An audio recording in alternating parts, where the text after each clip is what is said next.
Hello, it's Paul Solentrop of Wichita State University Strategic Communications here with a bonus episode of the podcast. I had Mike Kennedy and Bob Hull in front of the microphone to talk about the 2015 Shockers, the Sweet 16 team, for a podcast we'll release here in a week or so. Thought it would be a good idea to get their perspective on the current Shockers.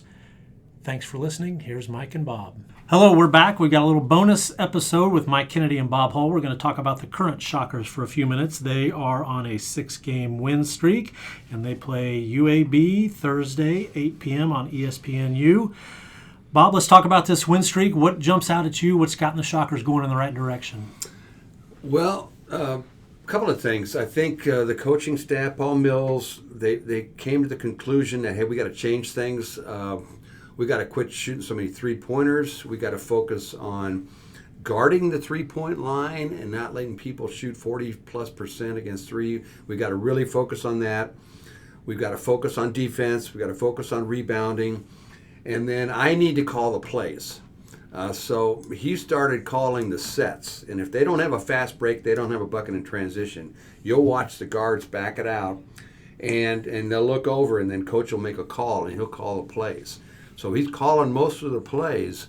And this bunch, especially, I tell you, I hate to say this, but since Justin has gone out with the turf toe, I think we've gotten better. I think this group is playing better right now, and I don't know why, but they're moving the ball and just seem to be all connected.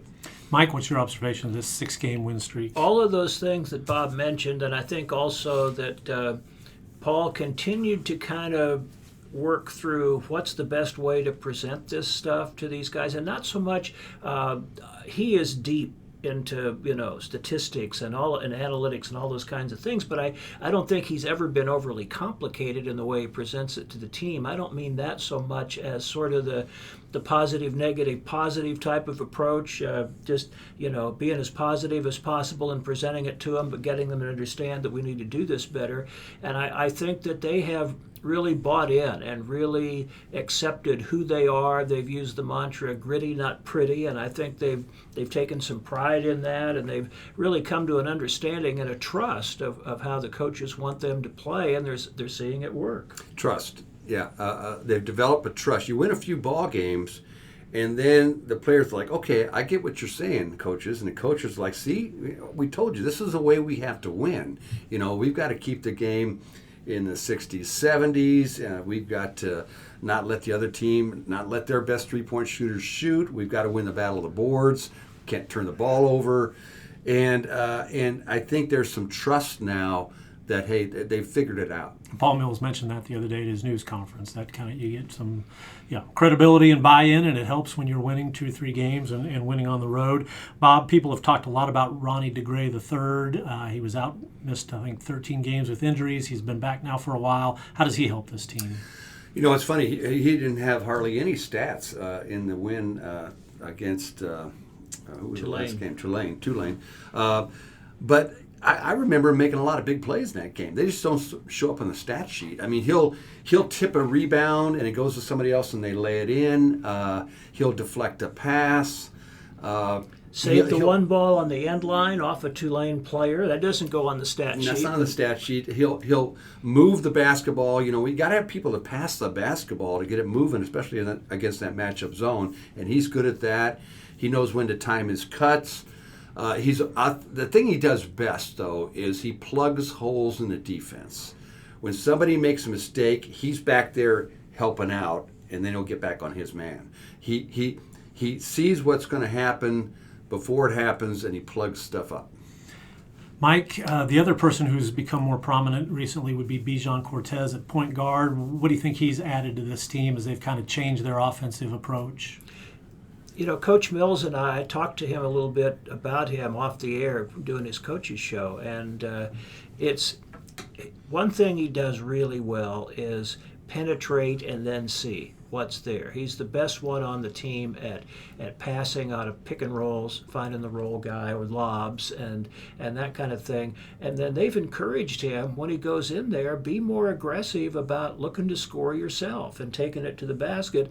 And I think we all think that have been around the team that maybe Justin being hurt has helped Bijan a little bit because he kind of knows now that he's going to have to play. If he makes a mistake, he may not be coming out immediately, and so he may not be looking over his shoulder a little bit like he was, and is more confident that he's going to be in there and can relax and just play. That's one of the things that popped through my mind is, did he just have too many guys, and it almost didn't matter who was in, who was out? It was kind of like a bullpen where what do they say? 8's not enough, but 12 is too many, where some people needed 5 more minutes, and the factors that you're talking about. Absolutely. Less is more sometimes. And to give you an example, when Bijan banged knees with the big guy for Tulane and went out, a month ago you wouldn't have been worried about that Bijan was out and wasn't going to be able to get back in for a while.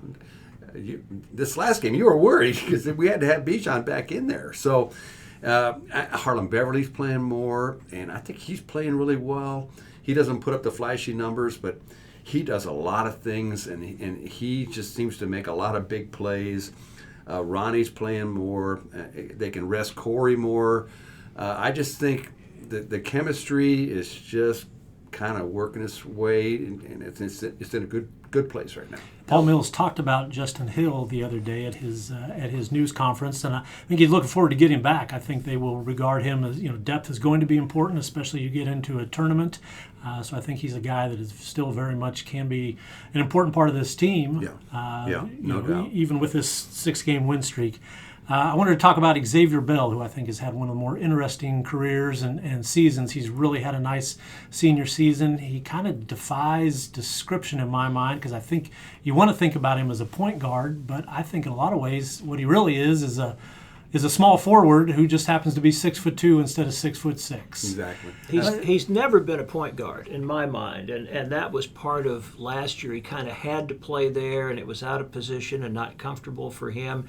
But in the process of all that, I think he really started to come to some understanding last year about mid-season of kind of who he is, what he can do, what he does best, and then he's just kind of refined that this year, where he's doing it with fewer mistakes, taking the ball to the basket and that sort of thing. And it's just, but we've talked about this, it's just uncanny that other teams know he wants to go to his left. They're trying to take him away going to his left, and he's still doing it. And even when he goes to his right occasionally, he'll end up coming back to his left hand, but it's making it work. I asked Paul about that one time, and he said, San Antonio had this guy that always went to his left, and everybody said, well, just overplay his left hand. Don't let him go to his left. And it's Manu Ginobili. And nobody could stop him going to the left. He played for, 15 years in the pros going to his left, and nobody could stop him. So it's kind of like that. But I think nobody has improved from one year to the next as much as Xavier Bell has this season. He obviously worked a lot in the offseason on his shot, on his three-point shooting, on his free throw shooting, and on his ball handling. And he's improved really tremendously in all areas. He's not turning the ball over much, and he's shooting a good percentage from three, and he's shooting a fantastic percentage from the free throw. That's probably been one of the biggest factors. I mean, he is great closing the games. You want the ball in his hands because he has no fear of drawing fouls. And when you're making almost 90% of your free throws, that's the guy you want with the ball in the last few minutes. Okay, I'll ask you a trivia question. Okay, who missed the key free throws down the stretch against Missouri when we blew that lead there a couple of years ago? You have just got a mean streak, Bob Hall. Because, I remember that. Definitely. There might have been another game or two where he missed late free throws. That was something he just didn't seem to have confidence in, and this year it's just totally the opposite. He's the guy you want on the line now. But he had about 3 games where he missed some crucial free throws where we had the game pretty much in hand, and now he's the guy you want on the line. He's just been gold. So he was a career 72, 73% foul shooter at Drexel and at Wichita State early, and he has gone from good to great as a senior. And I think you're exactly right. He's one of the guys you see in here. He's working on stuff. And he shot, I went back and looked, he shot 36% from 3 in his 2 years at Drexel. But his first 2 years here at Wichita State, it was like low 20s.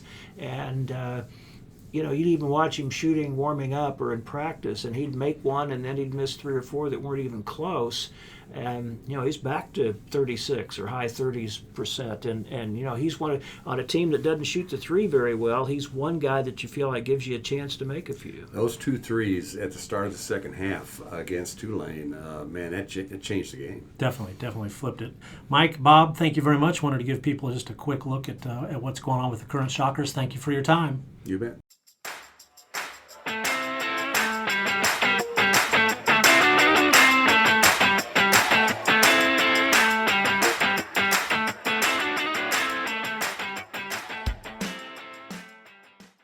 Hi, this is Rick Muma, president of Wichita State University. Check out the latest episode of the Forward Together podcast. Each episode, I sit down with different guests from Shocker Nation to celebrate the vision and mission of Wichita State University. Listen wherever you get your podcasts.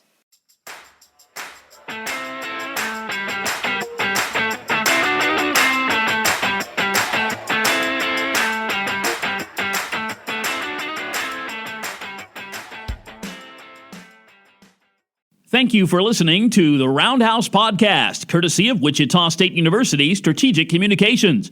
We encourage you to rate, review, and subscribe wherever you get your podcasts.